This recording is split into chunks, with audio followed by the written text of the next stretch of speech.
Hey guys, good morning. Mr. Kavanaugh here. I hope everyone is doing well on this dreary day. I want to continue on and going through some notes, wrapping up World War II.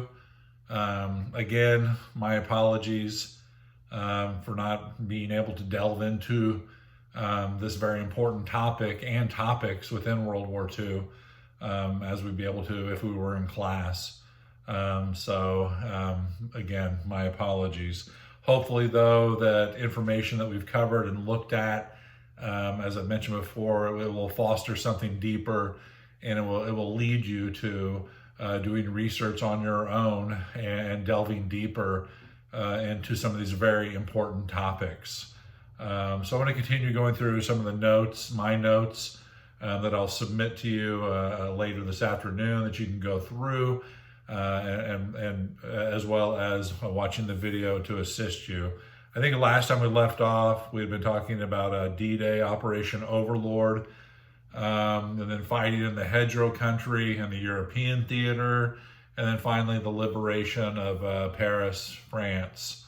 So you have that in the European theater, and in the Pacific, you have Allied forces, American Army and Marine forces island hopping to Japan with the fighting tenacious, even more tenacious the closer they get to mainland Japan as they press on Iwo Jima, then Okinawa, and then making the decision whether to have an amphibious assault on Japan or not. And we'll come back to that. Where I want to pick up here quickly is beginning with the Battle of the Bulge. December 16th, 1944 to January 25th, 1945. So Allied forces are massing along the border of Germany, ready to make their advance into Germany. Germany is on the ropes. Hitler knows it. The Germans are looking to break the Allied lines. So in a last-ditch effort, the Germans throw thousands of troops, armored forces into the Allied lines, trying to break the Allied lines. The lines don't break, but they create this huge bulge in the Allied lines where they're trying to break through. Allied forces are rushed to the scene to push the bulge back. Allied forces spearheaded by the 101st Airborne Division, which they will stop the line from breaking, but in the process, the 101st Airborne Division becomes surrounded at the village of Bastogne in the Ardennes forest. They have to hold the line, and they're waiting for reinforcements to come and support them. They're waiting for General Patton and his armored forces to come up and reinforce them. It's very difficult fighting. What's so difficult about Ardennes and what the Battle of the Bulge is famous for is the cold. I mean, it is freezing cold, and soldiers they're ill-equipped. Supplies are running are very low. Airdrops are missing the mark. The ceiling's very low, cloud ceiling, and so resupply drops are missing their marks. So it's a very dire situation for the 101st at Bastogne. I've recommended Band of Brothers before. There's a great episode in Band of Brothers where they're fighting in the Battle of the Bulge, and they're in Bastogne, and they're surrounded. But the Battle of the Bulge is known for the cold. Freezing cold, frostbite's the order of the day. I mean, these guys are living in holes in the ground, foxholes. That's where they go to the bathroom. Continuously shelled by artillery. You're having these dramatic tree bursts as when the artillery shell comes in, hits the trees, and the trees are just exploding all around them. And so, but they're trying to hold the line. They're not going to let the line break. The Battle of the Bulge, which goes from December 16th to January 25th until finally reinforcements. General Patton is able to arrive and pushing the bulge back as allies then pour into Germany over the border. And that's pretty much it for the Germans. They're on the ropes after this. Fighting continues, but they are on the ropes after this. Really, the Battle of the Bulge, I have some pictures on my notes. It just depicts how cold it is. It's going to be really the largest battle that the Americans are involved in during World War II. Over 1 million men fighting. Losses are very high, but the Americans hold the line. The 101st holds the line, and they push the Bulge back. There's an amazing story out of this engagement. The Americans, the 101st is surrounded, as you'll see on the map that I've provided you, and the Germans want the 101st to surrender. And they come in and they talk to Brigadier General Anthony McAuliffe. And they're like, hey, this is your situation. You're surrounded. You need to surrender. What is your response? And General McAuliffe responds to the Germans. He says, nuts. They really don't understand what he's just said. They're kind of was is nuts. They're kind of looking at each other, and they're explain a little bit better. Okay. So what he says, he goes, nuts. No, we're not surrendering. No, get out of here. We are not surrendering. Nuts. That's what he says. And the Germans are like, okay, all right. And then they leave, and then word goes out to his men. This is General McCullough's response to the Germans. He just raises their morale. And so they hold the village of Bastogne, these key crossroads in the area, and reinforcements arrive, and the line is pushed back. So the Battle of the Bulge, just another dramatic event within World War II. And these guys, these heroes, holding the line and not allowing their lines to break, and the freezing cold. If you want to know what surviving the Battle of the Bulge, go next freezing cold winter, go outside with just a blanket, dig a hole in the ground, and sleep in that ground for about a month. You probably won't get the artillery, but it's freezing cold. As Allied forces start pushing deeper into Europe and Germany, Soviet forces are coming from the east. Germany is trapped. Allied forces start to make the gruesome discovery of the camps that the Germans have set up. This is where you get the Holocaust right here. Holocaust. Really death by fire, firestorm, if you will. But the Holocaust then later on talks about the extermination of the Jewish population, and then other individuals as well. The undesirables. This goes all the way back to the Wannsee Conference, where the Germans, they were, as they went into other countries, they had death squads that were just tasked with rounding up Jews and other undesirables and killing them. But they remember that it was not very economical, if you will, because they approached it from a business standpoint. And so they came up with the idea for the final solution to what they termed the Jewish question. And that's when they started setting up these camps, and how could they mass exterminate a race of people, as well as other individuals they consider to be undesirable. When the Holocaust begins, historians kind of debate back and forth. Some say it started in 1938 with Kristallnacht, the Night of Broken Glass, as you know. But the Holocaust, I have maps and images. We could spend all semester talking about the Holocaust, which would be really amazing to do. One movie you should check out about the Holocaust, it's called Schindler's List. I will forewarn you that it is very troubling, but it is the Holocaust. It's not CYO camp, I assure you. Again, if you have the opportunity and you go to Washington, D.C., go to the Holocaust Museum. It is one of the most moving experiences you will have in the city. So they set up a series of camps, labor camps, death camps. Probably the most notorious of the camps is going to be Auschwitz. It is in Poland, Auschwitz-Birkenau. It's just this large, massive camp.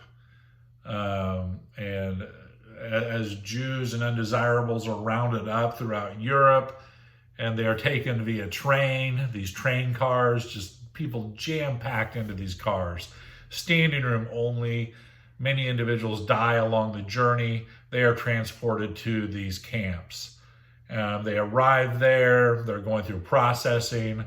Men go one way, women to the other, and they start to go through selection. Read the book. Some of you read the book Night by Elie Wiesel. And he talks about it in his book. Little did I know that'd be the last time, my mom and my sisters going one way, and myself and my father going another. Little did I know that'd be the last time I would see them. You go through selection. SS officers would determine who's going straight to the gas chamber and who would be spared for labor. But even being saved to work, the whole system was designed to kill you.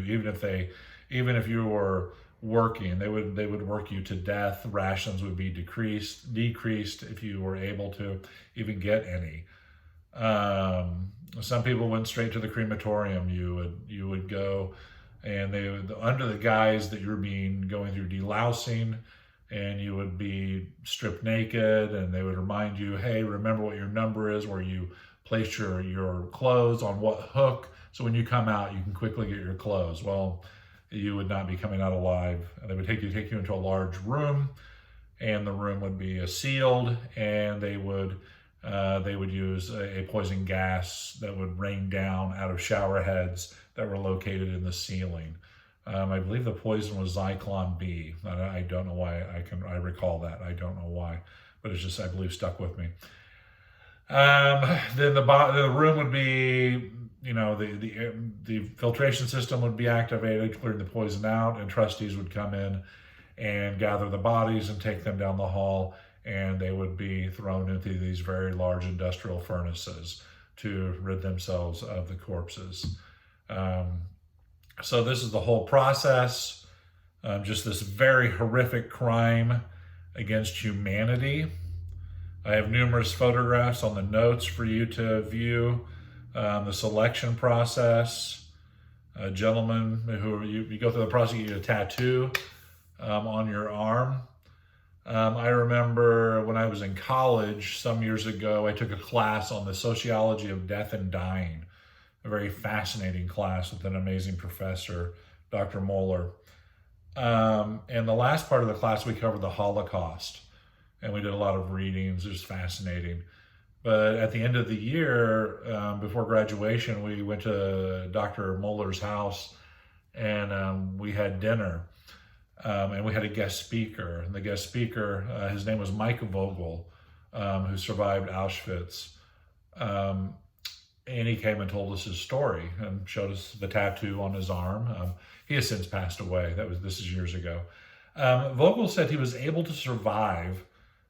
He was given a job as a trustee, if you will. He was forced to do this job. Not so much a trustee. He wasn't working with the Nazis. He was ordered to do this job. But when you come into the camps, and you get off the train cars, and before you go through selection, you only have like 1 or 2 bags with you. And they would say, hey, leave your bags here, and they will be brought to you, which is a lie. Vogel said his job was to take the bags, and they would take them to a warehouse. Because, once you're fleeing somewhere, you take your valuables with you. And the Nazis wanted what was in those bags. They wanted the valuables, gold, diamonds, money. They needed it for the war effort.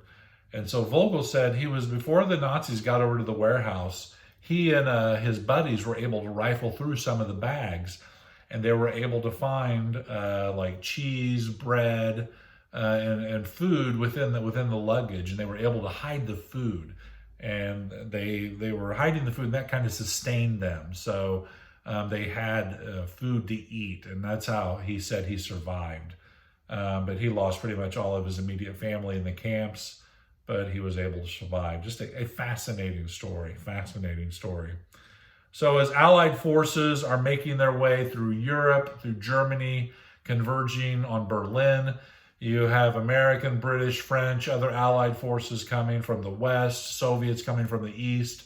Germany is in a vice. And they start to uncover camp after camp, the Holocaust. The Holocaust. And I have numerous images in the notes for you to view. So that's what's going on in Europe. Back in the Pacific Theater, Allied forces advancing toward Japan. February 1945, American forces want to take the volcanic island of Iwo Jima, which is it's just a dormant volcano in the Pacific, but it has 2 airstrips on the island, and we want to take those airstrips because now we can use it for our long-range bombers to start bombing Japan around the clock. So Marines are going to take Iwo Jima. This is going to February 1945. I believe it's going to go February 19th or 20th to March 25th or 26th. A bloody affair, Battle of Iwo Jima, a very intense fight on Iwo, as they call it. Most people know Iwo Jima because of the flag raising on Mount Suribachi. They raised one flag, but they felt it was too small, so they set up another flag. And so some guys put that up, and there was a photographer on scene from Time Life magazine. I believe his name was Joe Rosenthal. And as the flag was going up, he just snapped a quick picture, not knowing what he had because he wouldn't be able to develop it for a while. And the battle is raging on at the other end of the island in an attempt to take the airfields. Later on then, when Rosenthal, he develops the photo, which I have a picture of. You've seen the photo of them raising the flag on Iwo Jima. He's like, wow, that's pretty good. And the picture goes out and it becomes the symbol of fighting in the Pacific, a symbol of the war. It's used to raise war bonds because you have to finance the war. The surviving flag raisers are sent home on a war bond drive. There's a couple good movies out by Clint Eastwood. Flags of Our Fathers and Letters from Iwo Jima that are very good, that tell the story. One side tells the American side and the other side tells the Japanese side. It's very interesting movies that I recommend as well. But the fighting on Iwo Jima is horrific. The fighting is so intense at Iwo Jima that following the engagement of Iwo Jima, 27 medals of honor are awarded to Marine and Navy personnel following that engagement. That is how horrific the fighting is on Iwo Jima. I have a picture also. One of my favorite stories from Iwo Jima is Jack Lucas, who receives the Medal of Honor following the engagement on Iwo Jima. Jack Lucas, he enlisted in the Marine Corps at the age of 14. He had been to military school when he was young, so he was big for his age, had a military bearing. He lied, said he was 17. He forged his mom's signature, which many people did at that time just to get into the fight. And so he was 14 years of age when he enlisted in the Marine Corps. He found himself on Iwo at the age of 17. The story goes, he and a few of his fellow Marines are making their way down a trench line, and they see a Japanese going down the other trench line next to them. And so they get into a skirmish with them, and 2 grenades land in the middle of he and his fellow Marines, and instinctively Lucas falls on top and grabs the grenades to absorb the concussion, and he shoves them into the dark volcanic ash sand that Iwo is famous for. One of the grenades doesn't go off, but the one does, and it just rips him open. Doesn't kill him, but he's covered in blood. One of his eyeballs is hanging out of his socket, but he's still alive. As other Marines come through, and one goes to grab his dog tag off his neck, and he moves. He's still alive. And they're able to get him down to the hospital ship. They stabilize him. He has to endure over 20 operations to really put himself back together again. But at the age of 17, he is awarded the Medal of Honor. And I have a picture in here of President Truman presenting Lucas with the Medal of Honor. 17 years of age. Yeah, what have you done lately? 17 years of age. He goes back, finishes high school, Medal of Honor recipient. He goes off to college. Later on, oh my gosh, later on, he joins the Army. He wants to overcome his fear of heights. So he becomes an Army paratrooper. And he wants to go off to fight in Vietnam, but they won't let him.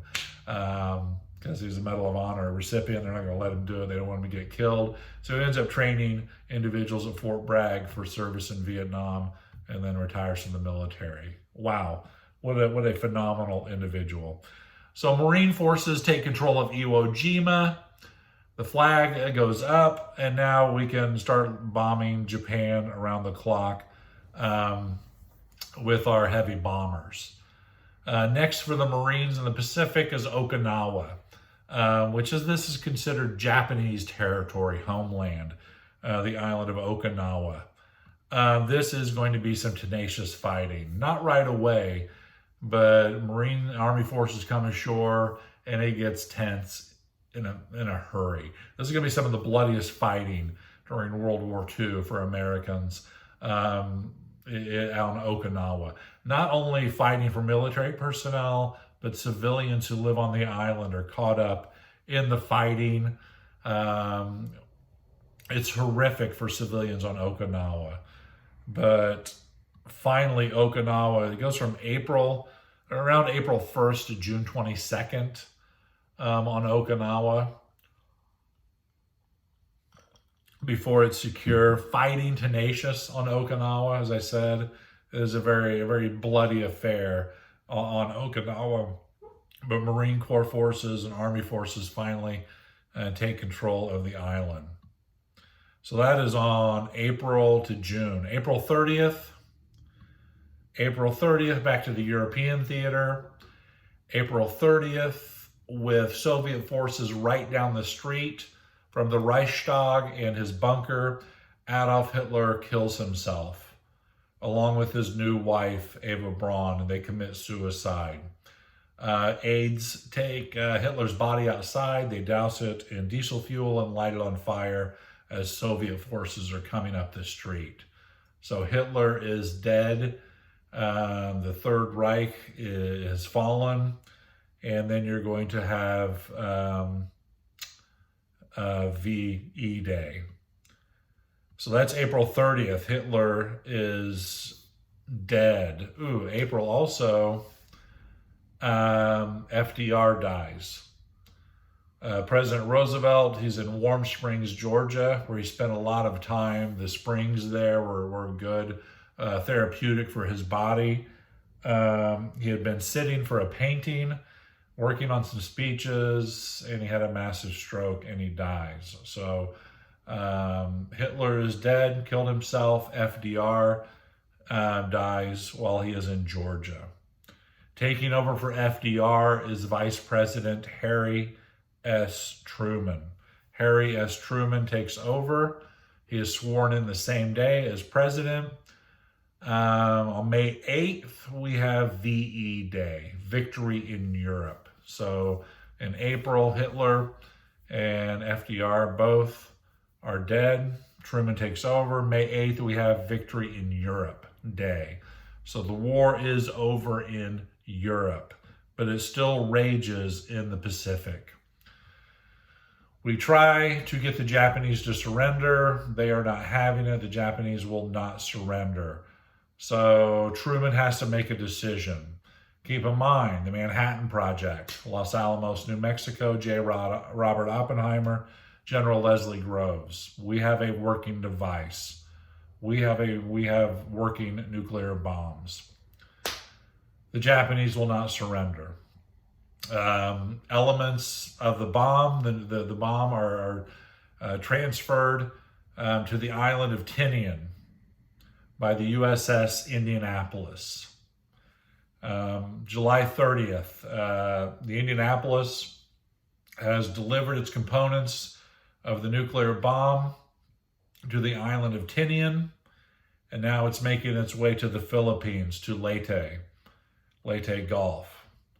July 30th, a Japanese submarine has the USS Indianapolis in its sights and torpedoes the ship. The USS Indianapolis goes down. No distress really goes out. It's a top secret mission. There are 1,200 men on board the Indy.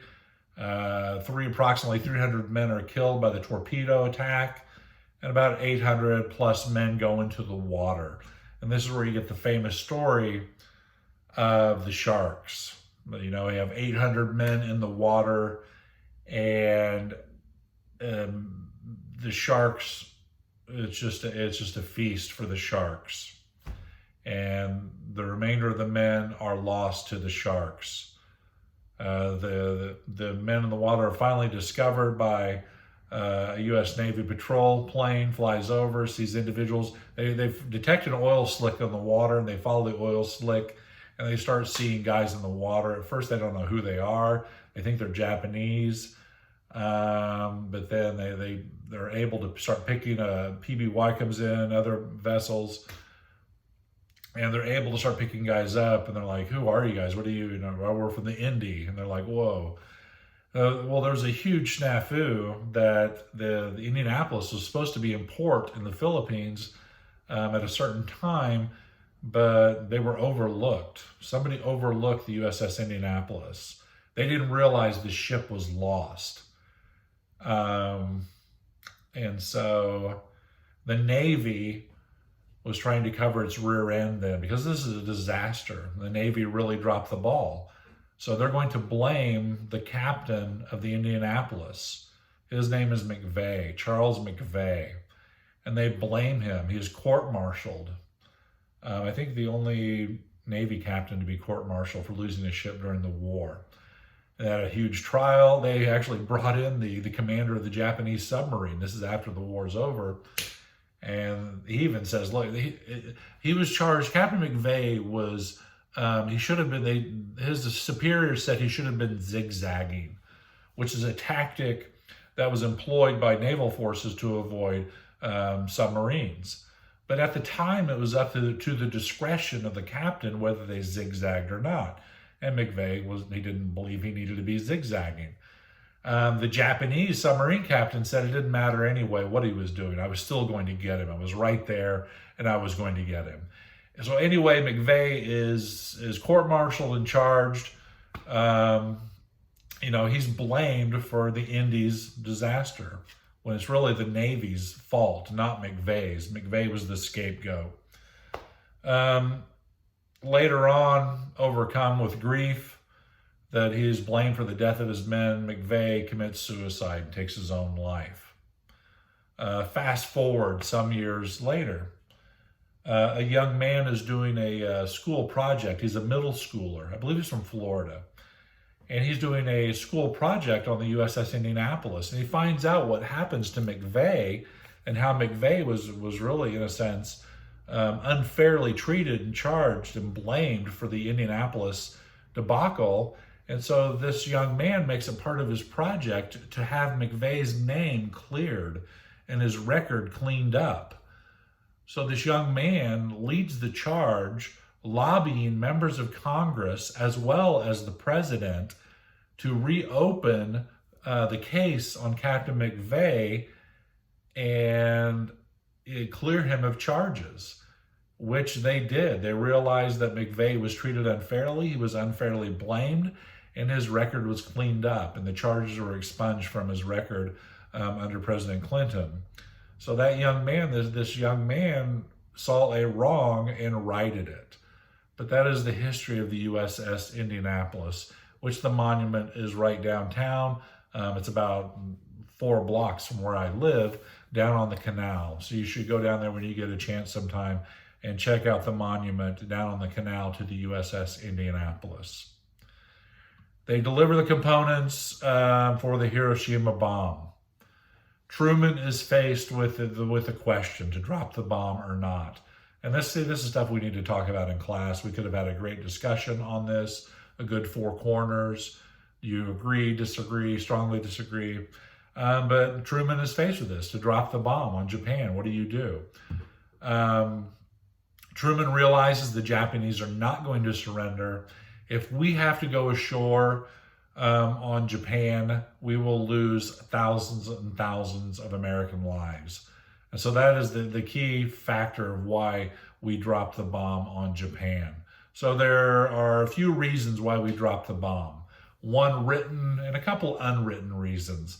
The first written reason why we dropped the bomb is to save American lives. That's why Truman drops the bomb. The two unwritten reasons, which you're not going to find a lot about, but is debated within historical circles, we wanted to show the Soviets what we possessed. We knew what was coming after the war. Us and the Soviets were going to be the two big kids on the block, if you will. And we wanted to show the Soviets what we possessed. Well, the Soviets already knew what we had because they had spies at Los Alamos, and that's where they got the seed information for their own nuclear weapons program. And so the Soviets, at a meeting, Truman is trying to tell Stalin about this weapon, blah, blah, blah, without giving it away. And Stalin, he doesn't even really want to hear about it. Stalin already knows about it. So, but that's one of the unwritten reasons to show the Soviets what we possess. And then there's kind of another unwritten reason. Many individuals are looking for revenge for Pearl Harbor, for the sneak attack on December 7, 1941. So those are the written, unwritten reasons for dropping the bomb on Japan. On August 6th, the first bomb is dropped on the city of Hiroshima. Codename Little Boy is the bomb. And I have a picture of the bomb and maps for you to look at. It is dropped by a B-29 Super Fortress called the Enola Gay. The pilot of the aircraft is a gentleman by the name of Colonel Paul Tibbets, and the plane is named after his mother, the Enola Gay. So a B-29 Super Fortress will drop this bomb on Hiroshima, Little Boy. Right away, you have complete destruction. 70,000 individuals plus or minus are killed just like that. Not to mention the fallout, which are going to lead to other deaths and birth defects, deformities of other individuals. Japan will still not surrender. That was on August 6th. 3 days later, August 9th, we drop another bomb on the city of Nagasaki. The code name for this bomb is Fat Man. So Fat Man, a little boy, Hiroshima, Nagasaki. You had, in this case, you had between 45,000 people killed just like that. After that, August 14th, Japan surrendered. VJ Day, 1945, Japan surrenders. Japan surrenders. And then you have, on September 2nd, you have the official surrender on the deck of the USS Missouri in Tokyo Bay. I have images for you showing the Japanese delegation showing up, greeted by General MacArthur, and the official documents are signed, and the war is over. November 20th, we have what are called the Nuremberg trials, Nuremberg, Germany. There are war crime tribunals too in Japan as well, but the most famous are going to be in Germany, where you have SS officers and other high-ranking Nazi officials rounded up, and they are put on trial for crimes against humanity. So you have the Nuremberg trials, November 20th, 1945 through to October 1st, where you have numerous Nazi officials executed and others sentenced to lengthy prison terms. The defense for these individuals, we were just following orders, crimes against humanity. And I have some videos to accompany this that I really want you to watch. One of the highest ranking, actually the highest ranking individual at the Nuremberg trials was the head of the Luftwaffe, Hermann Goering. And he has a cyanide pill that is smuggled into him, and he commits suicide. He poisons himself while being held in prison and going through the trial process. So he is not executed, he kills himself. So the war comes to an end, but then it leads us into the Cold War. Excuse me, 1947 and 1991, the fall of the Berlin Wall. Then the Cold War evolves into the War on Terror, which is where we are today. So go through these notes, watch the videos, especially that I'll submit, and hopefully this will spark a deeper interest in certain aspects of World War II. This is really just to change the world we're living in today. And it leads us into the Cold War, Korea, Vietnam, the Civil Rights Movement, Rosa Parks, and the world we're living in today, the War on Terror. So that's all I have. If you have any questions or comments, please get back to me. And this could be the last recording. I know that you are extremely disappointed. I hope these notes have helped out, and I hope they've enlightened you, and they have piqued some interest in special stories that you want to pursue further in your quest for historical knowledge. Again, get back to me if you need anything. Kavanaugh out.